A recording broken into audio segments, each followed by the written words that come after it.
એક કવિદાદની કવિતા યાદ આવે છે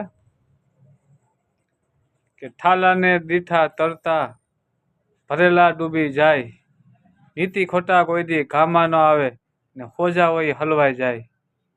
તો આનો મતલબ એવો છે કે થાલા હોય ને એ તરતા હોય. માનો કે ખાલી ખોખું તમે પાણીમાં મૂકો તો એ તરીને પાલે કાંઠે નીકળી જાય. ને ભરેલા ડૂબી જાય, એ ખોખામાં તમે કંઈક વજન ભરીને મૂકો એટલે સીધું તળીએ ડૂબી જાય. એટલે તમારે જીવનની અંદર એક વખત ખાલી થઈ જાવ એટલે તમે ભવ પાર તરી ગયા. અને ભરેલા ડૂબી જાય એનો મતલબ કે તમે ઈગો અભિમાન હું મૂકી દો ને એટલે તમે તરી ગયેલા છો સાહેબ.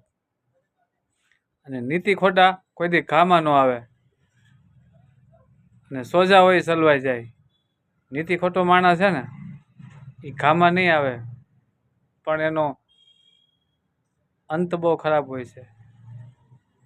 અને સોજા સલવાઈ જાય એનો મતલબ કે સાચો માણસ સત્ય માણસ હોય, કોઈને સાચું કહી દે તો ઘણા ખરાબ લાગે, સંબંધ તૂટી જાય અમુક સમયે. સાચું કહેવાથી તમને ખબર છે હું 100% સત્ય બોલું છું, પણ એ સામેવાળા વ્યક્તિને કહો તો સંબંધ તૂટી જાય ને સારું ન લાગે. શું કામ એને કે એને નથી સમજાતું. પેલા નીતિ ખોટા ઘામાં ન આવે ને એની જેમ નીતિ ખોટા એનો મગજ વશ કરી નાખ્યો હોય. એટલે આ વાત એવી છે, સમાજ દુનિયામાં જીવવું બહુ અઘરું છે. અને બીજું પણ એક કવિતા છે કે દો રંગી દુનિયા તણા ધોખા કદી ધરશો નહીં, ને કાગળની નાવથી સાગર કદી તરશો નહીં. એવી વાત છે સાહેબ. સમજાય એને વંદન છે. જો આ તમને વિડીયો સારો લાગ્યો હોય તો બીજાને શેર કરજો, મારી ચેનલ સબસ્ક્રાઈબ કરજો, ઇન્સ્ટાગ્રામમાં ફોલો કરજો, ફેસબુકમાં ફોલો કરજો.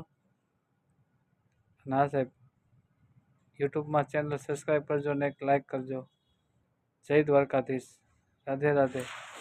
જય શ્રી કૃષ્ણ.